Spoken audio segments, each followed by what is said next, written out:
Uma boa tarde, o JT1 já está no ar com as equipes posicionadas para atualizar as informações sobre as buscas aos desaparecidos nessa tragédia que deixou mortos em 3 cidades da região. Já são 30 mortes, aliás, 32 mortes confirmadas, outras 38 pessoas continuam desaparecidas, ou seja, os números não param de mudar a todo momento e nós estamos já posicionados aqui com a Marcela Pierotti lá na barreira do João Guarda. Tem também o Rodrigo Nardelli no Morro São Bento, temos a Solange Freitas, que está no Morro do Macaco Molhado, e Nina Barbosa no Parque Prainha. E nós vamos começar já com Guarujá, na barreira do João Guarda. Lá agora são 18 pessoas mortas, com 2 vítimas que foram resgatadas agora de manhã e outras 30 desaparecidas. A Marcela Pierotti acompanha essa triste operação de buscas, né? E também com muita ajuda de moradores. Marcela, uma boa tarde. Oi, Tony. Boa tarde para vocês, para todos. Pois é, durante a manhã a gente acompanhou a retirada desses 2 corpos daqui da barreira e continuamos acompanhando os trabalhos aqui em Guarujá. A barreira do João Guarda, que é a comunidade mais atingida da Baixada Santista, depois da chuva forte que começou na segunda-feira à noite. O maior número de mortos e desaparecidos está aqui. E o trabalho é incansável do Corpo de Bombeiros, com a ajuda da comunidade. As equipes de resgate fazem tudo o que é necessário para conseguir encerrar esses trabalhos o quanto antes, mas não existe ainda nenhuma expectativa, nenhuma previsão de quando esses trabalhos vão ser concluídos. Guarujá está em estado de calamidade pública, muita gente teve que deixar suas casas, são mais de 200 desabrigados e a gente está acompanhando esse trabalho. Como vocês podem perceber, tá sol, o que acaba favorecendo o serviço, porque com o solo encharcado fica realmente muito mais difícil e muito mais arriscado. Mesmo assim, ainda há risco de novos desmoronamentos, então só pode ficar nessa área que o Alex Ferreira está mostrando a equipe de resgate, quem está trabalhando, o bombeiro e os moradores que são autorizados. Inclusive, a gente conversou com moradores hoje que criaram um sistema, um esquema com pulseirinhas, cada pulseirinha de uma cor, para identificar quem é voluntário, quem pode entrar na área de risco, quem fica ajudando na cozinha. Enfim, é um trabalho de solidariedade muito grande, de união, e a gente agora vai ver algumas dessas entrevistas. Está com a pulseirinha verde que indica que a senhora é voluntária, não pode entrar na área de risco, mas ajuda por aqui. Exato, eu fico no posto de alimentação, com água, entendeu? Para a gente servir as pessoas. Aí a gente coloca nos baldes, ele vem, pega e a gente manda, só isso. É uma forma organizada de que todos possam colaborar. Todo mundo, os voluntários do bairro, que nós somos tudo daqui, para ajudar. Foi muito triste, a gente perdeu muitos vizinhos, amigos, assim, colegas, amigos, né? Assim, a gente perdeu muito. E a gente fica mais triste porque eles estão fazendo e nós não estamos vendo o corpo das pessoas, porque está tudo lá e não sai. Porque o bombeiro está exemplar. Só que os corpos não estão aparecendo. É isso que nós não estamos entendendo, entendeu? Porque ontem eles ficaram o dia, 2 horas, até 2 horas da madrugada eles estavam aí trabalhando, tudo. Até agora nenhum. Então fica muito difícil, né, meu filho? Fica muito difícil. É uma coisa muito triste. Porque a gente sabe que as pessoas estão aí debaixo.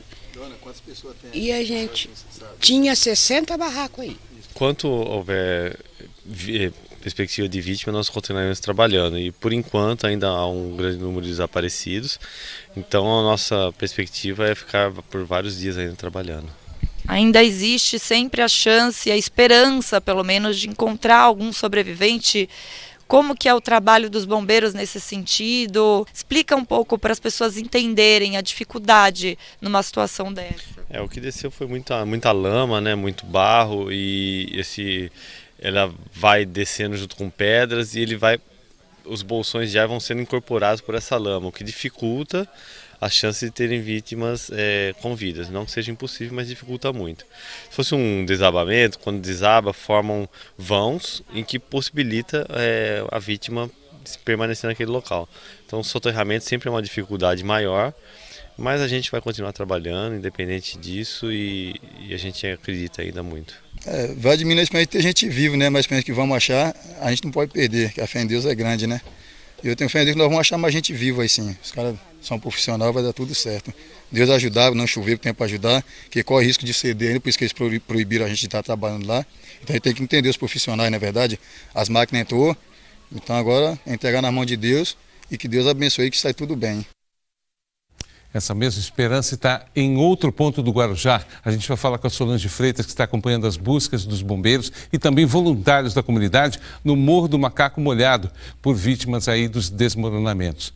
4 pessoas morreram naquele ponto, outras 4 são procuradas. Solange Freitas, uma boa tarde para você. Em que ponto você está? Explica por que você não pode chegar mais perto. Como é que estão as operações aí? Boa tarde. Oi, Tony, boa tarde para você, boa tarde a todos. As buscas aqui no Morro do Macaco Molhado acontecem em 2 pontos. Hoje o acesso está bem mais restrito. Nós estamos nesse aqui no meio do morro, onde as buscas continuam lá no final, mas nós temos imagens feitas agora no meio da manhã, mostrando as máquinas atuando, porque desde ontem à tarde as máquinas estão ajudando os bombeiros e os voluntários a retirar a lama, o entulho, tudo o que tem ainda para ser retirado, para encontrar pelo menos 4 pessoas que ainda estão desaparecidas aqui no morro e estariam soterradas. Como a gente já vem falando, é um casal, a Nicole, de 20 anos, e também o marido dela, o Flávio, de 35, um bombeiro e o Rafael, conhecido como capoeirista. São essas 4 vítimas que ainda estariam soterradas aqui no Morro do Macaco Molhado, e por isso a gente tem essas imagens que mostram, inclusive, as máquinas demolindo algumas casas para facilitar o acesso das pessoas e também das máquinas para a retirada dessa lama. Então ainda tem muito entulho, o trabalho aqui não para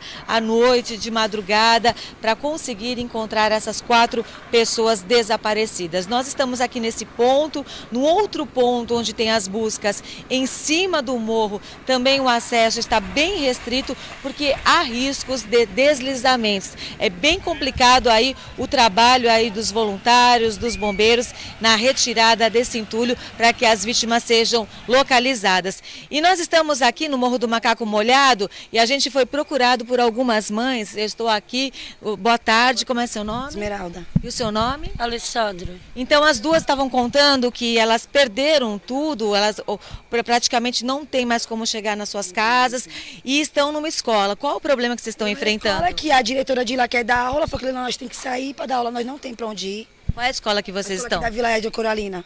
Não tem para onde a gente ir, a gente não tem condições de aluguel. Eles querem colocar a gente para fora, a gente não sabe mais o que fazer, nós estamos pedindo ajuda. Porque que nem aqui no fundão tem um monte de predinho, tudo vazio. Podia pelo menos alojar a gente, até a gente tem um vale aluguel, tem alguma coisa, eles não estão querendo fazer nada por nós. A senhora morava aqui com quem? Morava eu e minhas duas filhas e meu filho. Eu sou viúva, moro sozinha, quase estou desempregada. Quando aconteceu essa tragédia, vocês foram levadas para essa escola na Vila Edna? Não, nós descemos correndo e fomos caçando um lugar para morar. Aí é onde que um pastor que está dando uma força pra gente, para todo mundo aí que perdeu as casas, levou para lá e agora eles não querem deixar a gente ficar lá. E aí vocês estão pedindo ajuda para saber o que fazer nesse momento? Porque só assim, né, ver se alguém faz alguma coisa pela gente, a gente tá sem chão, pô. A senhora também na mesma situação? A minha mesma situação, eu sou mãe de 9 filhos, eles querem pegar a gente, tirar da escola, botar lá atrás do rodão, não tem condições, porque é onde que tem pessoas doentes, meus filhos têm problema de saúde, então o prefeito tem que fazer o que por nós nessas horas? Porque na hora de voto, dia de eleição, vem todo mundo atrás da gente. Por que eles não vêm agora atrás da gente? Não é? A gente tem que cobrar o que é nosso, porque essa área já foi condenada. Ele tinha que tirar a gente daqui para pôr em outro canto. Agora perdi meus bichos, perdi minha casa, perdi tudo, não tenho nada, a gente está ali e eles querem jogar a gente para longe. Eu tenho uma criança que tem um traço da anemia falciforme, 2 que tem bronquite, grafite, então não tem condições. A gente quer ver o que a reportagem vai fazer por nós. Chegar até a escola para poder conversar, a mostrar a situação. Tá certo, obrigada, viu? Então, olha, o apelo dessas duas mães que perderam quase tudo nessa tragédia, não tem onde ficar, elas disseram que estão na escola na Vila Edna e a gente até pede para a assessoria da Prefeitura de Guarujá informações sobre a situação dessas famílias que estão nessa escola, porque segundo elas, estão me dizendo agora, elas nos procuraram nesse momento, a diretora da escola quer que elas saiam para que as aulas voltem e como fica a situação dessas... e ela falando que todos os alunos praticamente são aqui do morro. Então a gente pede uma resposta para a Prefeitura do Guarujá em relação a isso, Tony. É verdade, Solange. Lógico que estão muitos casos na cidade, muitos desabrigados, desalojados também, mas o Serviço Social de Guarujá tem que ser um pouco mais rápido. Obrigado, Solange. E o JT1 vai agora até o Morro São Bento, em Santos, falar com o Rodrigo Nardelli, porque nesse morro as buscas eram por 5 pessoas que estariam na mesma casa. Uma delas foi encontrada ontem à noite, sem vida, pelos bombeiros. Rodrigo, uma boa tarde. Essa pessoa já foi identificada? Oi, Tony, boa tarde para você, boa tarde a todos. Foi sim, é o jovem de 14 anos, ele foi encontrado ontem pelos bombeiros, retirado, mas logo depois desta operação foi necessário interromper o trabalho de buscas aqui no Morro São Bento por causa das condições do solo. Pela manhã os bombeiros conseguiram retornar ao local, mas também novamente eles interromperam os trabalhos por questão de segurança. Ao meu lado o capitão Marcos Palumbo, porta-voz do Corpo de Bombeiros. Capitão, boa tarde. Explica pra gente qual a situação do solo naquela região onde estão concentradas as buscas. Bom, infelizmente nós tivemos que fazer a paralisação das buscas pela condição insegura do solo, muito encharcada ainda. Criou-se trincas que elas podem desabar a qualquer momento e principalmente no local onde os 41 bombeiros estão atuando para resgate dessas vítimas. A situação no solo ali, ela realmente está preocupante. Inclusive hoje pela manhã teve já um pequeno deslizamento, uma casa que estava um pouco inclinada, ela está mais inclinada do que estava antes, ali bem próximo ao local. Exato, houve essa movimentação do solo, onde as equipes perceberam, pedimos o auxílio, o professor engenheiro Luiz, da Prefeitura de Santos, chegou ao local, verificou essa condição também insegura. Nós estamos agora optando por induzir um pequeno desabamento. A gente sabe que é um procedimento difícil, mas a gente tem que fazer isso porque senão a gente não consegue chegar nas 4 vítimas que elas estavam bem próximas já de ser resgatadas. E é isso que eu ia perguntar, o que está faltando para conseguir chegar? Vocês já acessaram a casa, os bombeiros já conseguiram chegar no que sobrou da casa onde estão essas vítimas? Sim, chegamos num ponto onde já tinham pertences pessoais, roupas, cama. Infelizmente localizamos um jovenzinho naquela condição e a gente sabe que as pessoas ali, a gente tem todos os indícios que elas estavam juntas, então a gente precisa ter a segurança no local para que a gente possa continuar dando os trabalhos de buscas, localizar essas vítimas e dar logo a resposta a esses familiares. Capitão, nós temos um vídeo que mostra o trabalho dos bombeiros, né? Tem uma corda, a gente observa também que eles estão indo tentar, parece que uma árvore que tem ali. Queria que o senhor descrevesse que trabalho que está sendo feito lá no local nesse momento. O solo ainda é muito encharcado, aliás, em todos os locais, né? Os 180 bombeiros que estão trabalhando nos 4 pontos estão tendo dificuldades por causa dessa condição do solo. E quando ele tem essa umidade excessiva, ele começa a formar trincas no terreno, como se fosse ali uma parte que ela se descola. E lógico, como o terreno aqui é muito íngreme, é o local mais perigoso que nós estamos trabalhando. Qualquer queda do terreno, ela pode provocar um novo, até grande desabamento.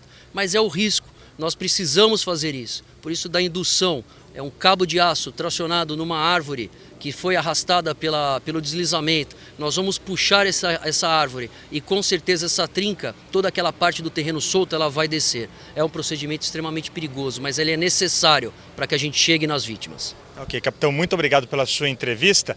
E várias casas aqui nos morros de Santos, não só no Morro São Bento, mas em outros morros, também estão tendo, as pessoas que moram em casas aqui na região dos morros de Santos, estão sendo orientadas pela Defesa Civil a deixar seus imóveis por questões de segurança, porque o solo ainda está muito encharcado e há risco, mesmo com o sol aparecendo, de novos deslizamentos. Vamos ouvir o que disseram 2 moradores dos morros aqui de Santos. A Defesa Civil foi até a casa do senhor, fez alguma vistoria, deu alguma orientação? Sim, ele foi lá e viu que, sim, é uma área de risco também, mas não tanto como desse lado de cá também, né, que desmoronou. Eles orientaram o senhor a deixar a casa ou por enquanto ainda não há risco? Não, não há risco ainda não, graças a Deus, mas eu tô com medo também, porque é uma área de risco também, né. Aí a gente fica muito preocupado também. E qual é o risco? A senhora chegou a ver alguma situação de risco na sua casa ou a senhora está perto de algum lugar que pode ter deslizamento? Não, minha casa é aquela dali, a segunda casa do lado da casa do Simão. Mas mesmo assim, por precaução, estão pedindo para a senhora sair? Meu pai não queria sair, mas meu irmão falou, vamos, pai, vamos. O cara está falando para sair todo mundo, que não sei o que. Aí nós saímos, aí o meu pai voltou hoje, meu pai já conversou com o bombeiro, falou que já falou com o Bezo, falou com o geólogo, ele falou assim, não, sua casa, seu Zé, não está correndo perigo, só está para lá, na onde que caiu. Mas qualquer coisa, o senhor fica atento, que aí a gente manda vocês recuar, sair da sua casa, aí vocês têm que sair. Bom, em São Vicente, parte da encosta desceu no Parque Prainha, soterrou um casal. O corpo da mulher já foi encontrado, continuam as buscas pelo marido, que tinham sido interrompidas por causa da possibilidade de rolarem enormes pedras lá do alto. A Nina Barbosa está acompanhando tudo. As equipes ainda esperam uma escavadeira especial. Enquanto ela não chegar, as buscas não serão reiniciadas, né, Nina? Boa tarde. Oi, Tony, boa tarde para você, boa tarde a todos. Olha, os bombeiros eles trabalham com duas situações aqui. Realmente há um risco muito grande com uma pedra gigante, que é a maior preocupação dos bombeiros, claro, além das buscas pela vítima, o senhor de 69 anos, marido da dona Ana. Então, o que acontece? Eles estão esperando esse equipamento especial. Ela é uma escavadeira de longo alcance por conta daquela pedra que está lá no alto. É um risco grande dessa pedra deslizar. Eles a todo tempo fazem análise. Eles estavam com um problema sério aqui do solo muito encharcado e descobriram que era a entrada de água da rua para a residência. Eles conseguiram fechar, então a situação melhorou um pouco aqui para os bombeiros conseguirem fazer essa análise, porque secou um pouco a rua, que era o que eles precisavam, mas eles estão agindo com muito cuidado. Essa máquina, essa escavadeira, que ela é conhecida como pescoçuda, ela pertence ao município, ela está aqui. O problema é que é uma máquina que precisa ser transportada e eles não tinham caminhão-rampa. Esse caminhão-rampa veio de Ribeirão Preto, já está aqui na cidade, daqui a pouquinho chega por aqui para eles atuarem nessa frente de trabalho. Agora tem uma outra situação que começou agora há pouco aqui, que é a seguinte: cães farejadores vieram com equipes que são de São Paulo, já passaram por Guarujá, eles fizeram o trabalho aqui, inclusive esses cães que atuaram aqui, eles encontraram alguns pertences das vítimas, bolsa, celulares e alguns documentos. Então, existe uma expectativa aí de que com o trabalho dos cães farejadores, eles consigam avançar nas buscas dessa vítima. Agora, o que acontece? Eles trabalham isso no lado direito do terreno, que é esse lado que não está sob a pedra, essa pedra gigante aí, que tem toda essa preocupação. Então, eles continuam fazendo uma avaliação minuciosa, eles trabalham um pouco e voltam. E tem uma questão aqui que esse trabalho está avançando pelo seguinte: essa equipe que veio de São Paulo, que está aqui com os cães farejadores, é a mesma equipe que trabalhou na tragédia de Brumadinho. Então eles têm muita experiência, só que eles sabem da situação, dos cuidados, porque cada terreno tem a sua característica e ainda existe muito risco. Tony. Pelas suas informações até aqui, Nina Barbosa, e a nossa reportagem conversou também com moradores ali próximos. Vamos ouvir. Então, o canil fica localizado lá em São Paulo, no bairro do Ipiranga. E assim que deu a tragédia, nós já imediatamente descemos com os cães. E a nossa função aqui é rodar todos os morros que foram atingidos e passar os cães nos locais onde tem suspeitas. Então eles já deram algumas confirmações esses dias aí, dos locais exatos. Só que assim, a grande dificuldade é a grande quantidade de material, de terra, argila e pedra que estão sobre os corpos. Então dificulta muito a saída de odor.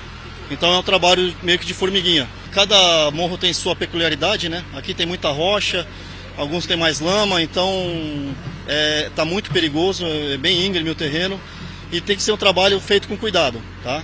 A avaliação aí do comando, A gente está prestando apoio aí, onde eles mandam deslocar com os cães. Nós vamos para Guarujá, nós vamos para Santos, viemos aqui agora para São Vicente.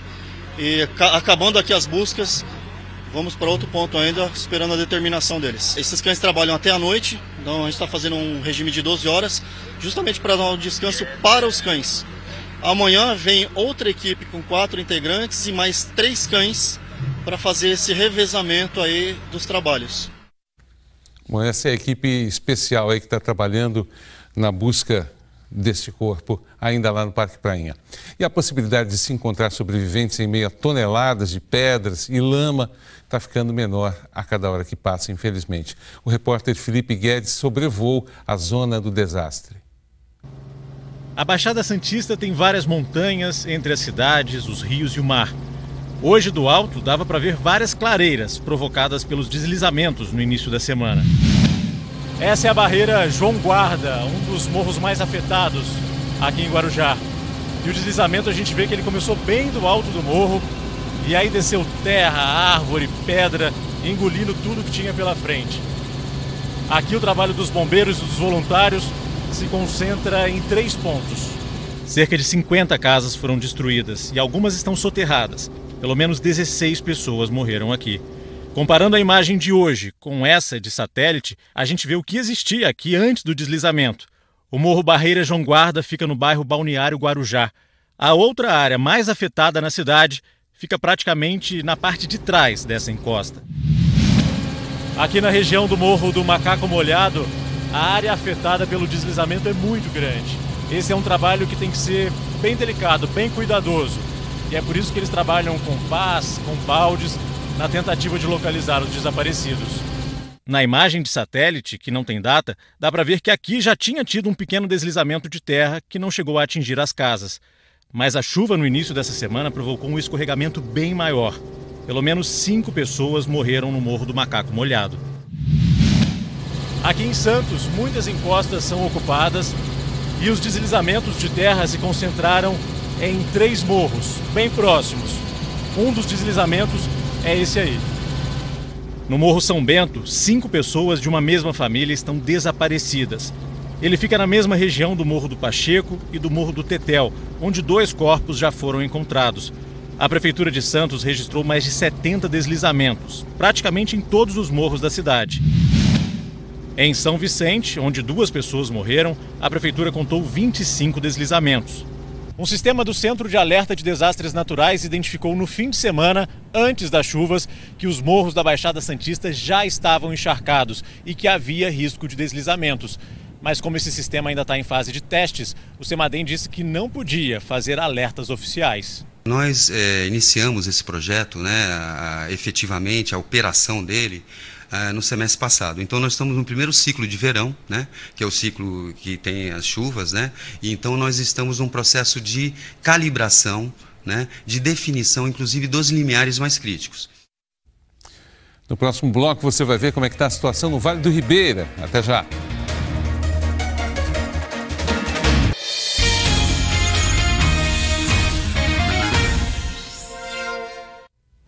Estamos de volta no JT1 e lá no Vale do Ribeira a preocupação é com a cheia dos rios. Depois das fortes chuvas, alguns subiram muito e a preocupação é das pessoas que moram bem próximo. A Dione Guiar está em Miracatu. Uma boa tarde, Dione. Conta pra gente como é que está a situação aí na cidade.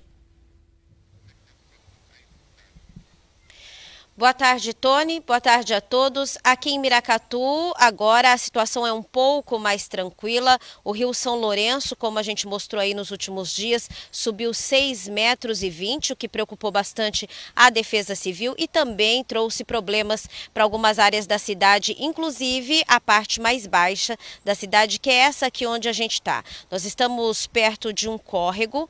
Esse córrego, quando o rio enche, ele transborda e assim sim causa problemas para as pessoas que moram nas áreas de risco. A situação de hoje é a seguinte: 3 famílias que estavam no ginásio de esporte já estão retornando, inclusive famílias que moram nessa região onde a gente está, mas ainda a cidade tem 13 famílias desalojadas. Fora isso, houve também problemas em lugares mais distantes, zona rural, problemas com estradas, né, por conta das fortes chuvas e também o transbordamento do rio. O rio transbordou, chegou a 6,20 metros. A situação hoje é um pouco mais tranquila. Ele abaixou a 2 metros, foi para menos de 2 metros e a Defesa Civil segue monitorando essa situação aí. Tem, além das famílias que moram em áreas de risco, como essa daqui, que já começaram a retornar para casa hoje, a Defesa Civil também monitora uma situação a 45 quilômetros daqui, que é uma situação de uma aldeia indígena, que teve casas atingidas também, onde as pessoas que moram lá tiveram que procurar abrigo e seguem se recuperando dessa cheia do Rio São Lourenço. Vamos conferir. A aldeia Ambaporã fica a 45 quilômetros do centro da cidade. Aqui moram 18 famílias e a maioria teve problemas com a cheia. Na chegada, já podemos ver algumas casas que foram atingidas pela água. Esta aqui, nem a geladeira eles conseguiram salvar. Eu acho que subiu mais 1 metro, né? Fica mais assim difícil, né?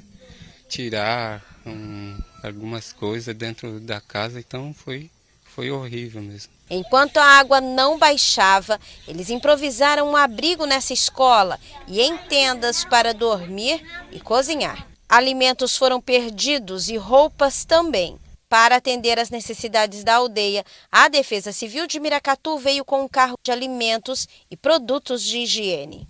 A água aqui já baixou, mas a aldeia chegou a ficar 12 horas sem energia elétrica. Isso porque um cabo de energia que atravessa o Rio São Lourenço se rompeu depois da queda de uma árvore. A água que invadiu a aldeia demorou 2 dias para baixar.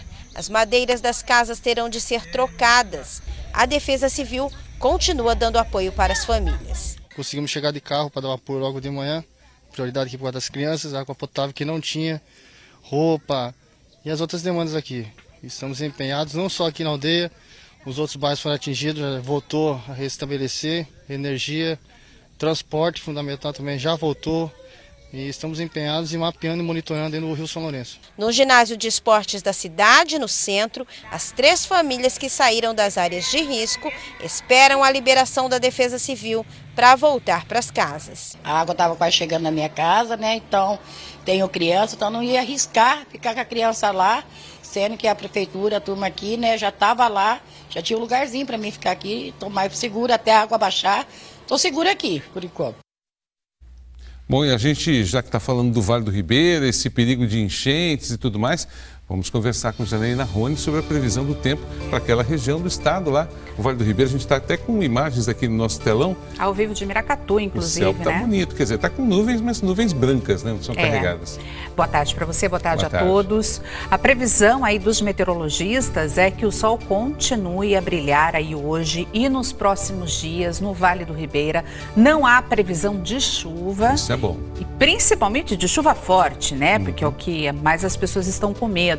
Então, assim, o sol vai continuar a brilhar no fim de semana, nos próximos dias também, na semana que vem, não há previsão de nenhuma frente chegando ou de algum sistema que possa provocar essa tempestade ou alteração que a gente teve no tempo.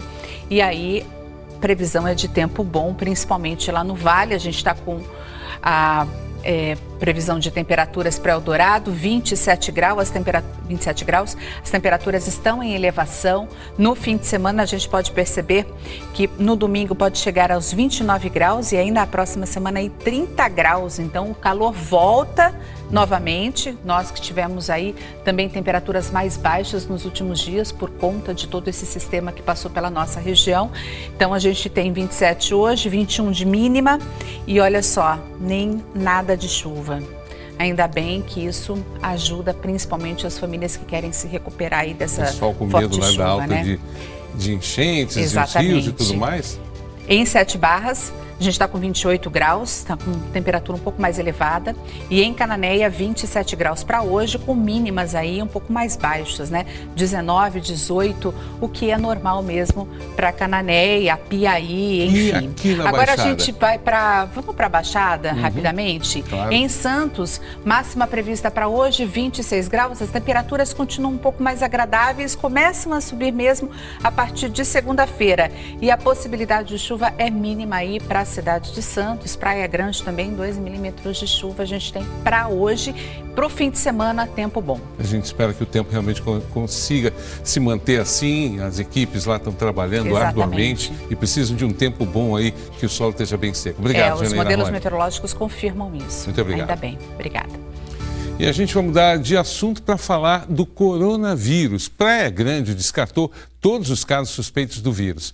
O resultado, levado ao Instituto Adolfo Lutz, descartou o caso de um homem de 21 anos atendido na semana passada no Hospital Irmã Dulce.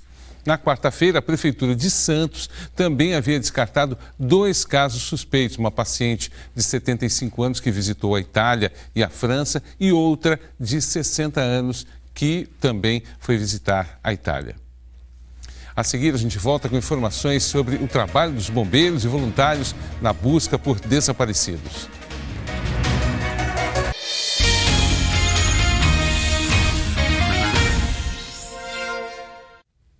Bom, nós atualizamos agora a situação das buscas. Esses dados acabaram de chegar.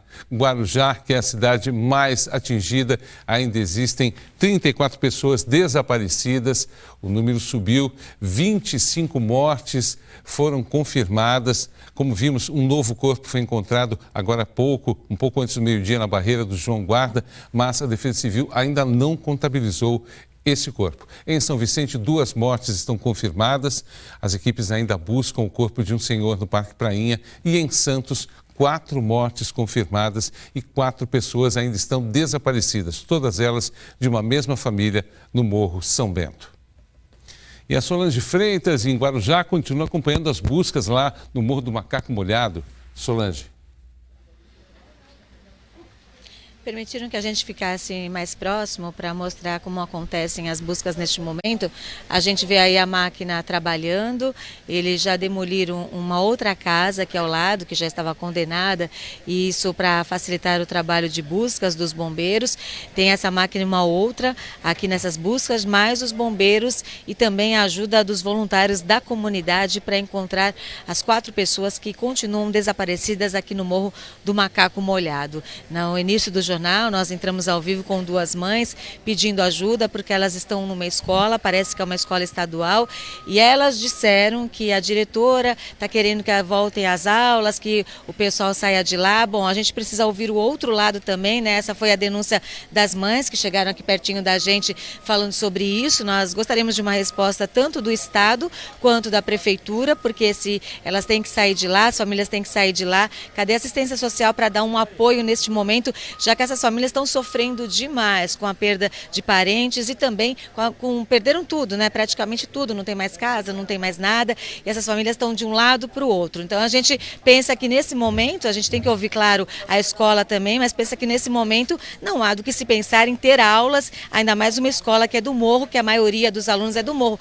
Tem que pensar assim em ajudar essas famílias, dar assistência tanto psicológica como ajuda material para essas famílias recomeçarem. Então a gente ainda não ouviu o outro lado, não ouviu se realmente a diretora quis dizer isso, se a escola realmente está pensando isso, se as mães estão enganadas. Tomara que as mães estejam enganadas, né? Elas não estejam pensando na volta às aulas e sim na ajuda a essas famílias, e gostaríamos de uma resposta do Estado e da Prefeitura sobre isso, né? É muito sofrimento num momento como esse, tem que ter ajuda e não mais problemas, né, Tony? É verdade, estamos aqui no aguardo também de uma resposta. Obrigado, Solange Freitas. E a Marcela Perotti está em outro morro de Guarujá, bem no outro extremo, como se fosse atrás do Morro do Macaco Molhado, é na comunidade da Barreira do João Guarda. Marcela, isso mesmo, Marcela Perotti, vamos ver as informações de momento agora. Tony, eu vou conversar ao vivo com o Iago, ele é morador da comunidade, perdeu a mãe, perdeu a irmã e o padrasto está desaparecido, mas ele não mede esforços para continuar ajudando, como a gente estava até falando, né, Iago? Boa tarde para você, se é que a gente pode falar isso. É como se não tivesse tempo de sofrer, né? Porque você perdeu tanta gente querida e tá aqui nas buscas e tá com fé no capacete. Como é que está sendo esse trabalho todo de vocês? Então, é um trabalho de formiguinha, na verdade, né? A fé tá no coração, eu tô conseguindo força graças a Deus, entendeu? E a gente, todos nós, na verdade, todos os moradores aqui estamos tentando se unir cada vez mais para poder resgatar nossos parentes, nossos amigos, entendeu? Não foi só minha família que perdeu parentes, entendeu? Não só foi várias famílias, assim como vários amigos também. Por isso que, mesmo depois que eu encontrar minha família, eu vou continuar, porque tem muitos e muitos amigos meus que estão aí soterrados. Vocês precisam muito de doações. Que doações são essas para ajudar nos trabalhos? Então, a gente precisa de voluntários de todos os bairros, de todas as cidades, entendeu? De todos os órgãos públicos, entendeu? Todos, o máximo possível, entendeu? Porque assim, aqui a comunidade a gente não tem um líder. O nosso líder se chama União. Entendeu?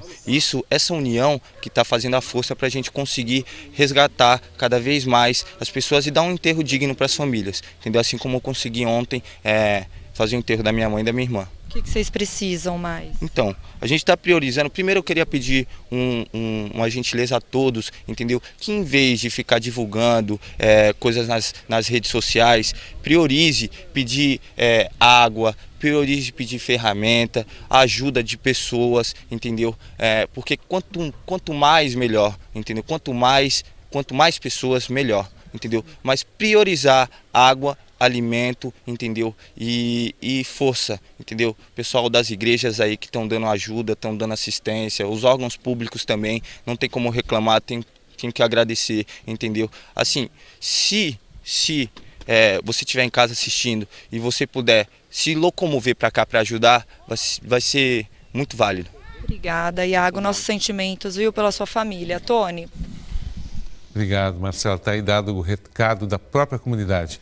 E a gente vai para outro ponto, em São Vicente, falar com Nina Barbosa ao vivo. Ela está lá no Parque Prainha. Nina.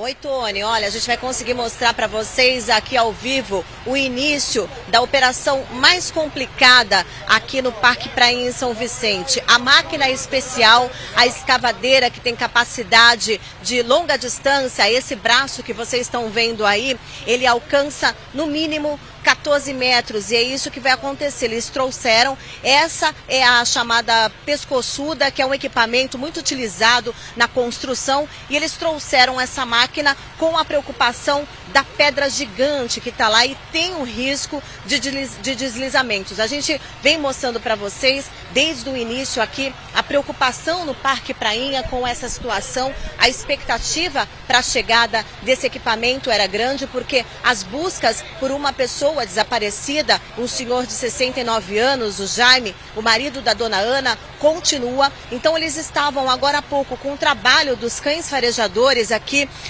da equipe que veio de São Paulo, já tinha passado por Guarujá, veio aqui para São Vicente.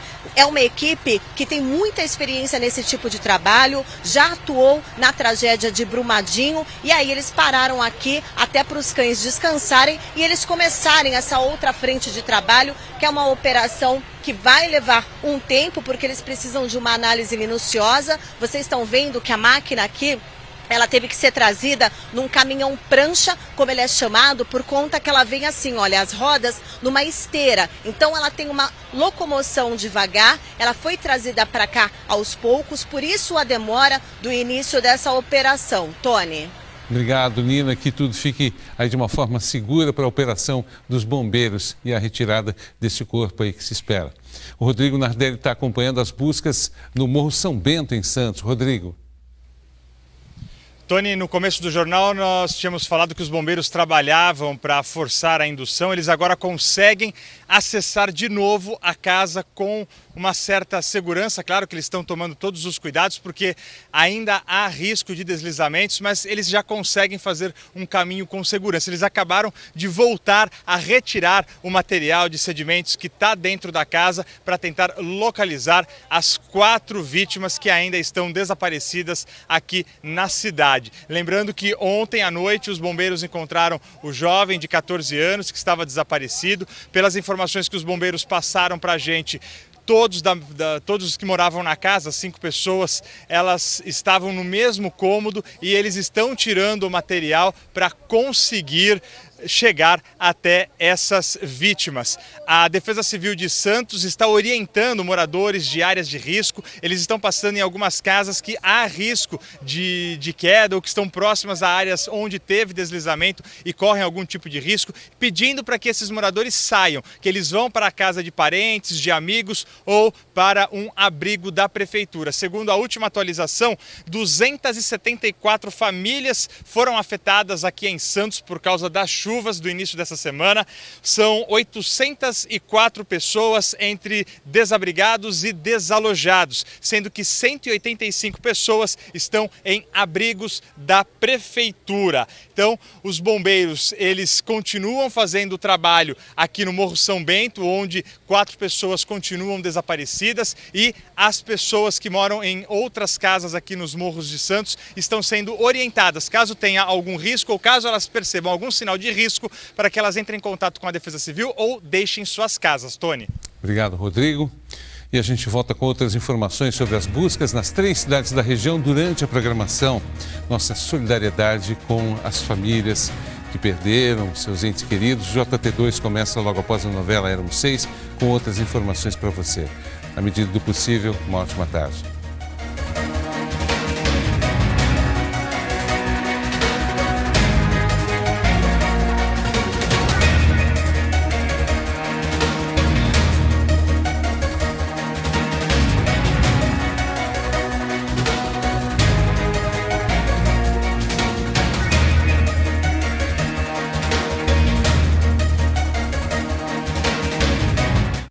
Jornal da Tribuna, primeira edição.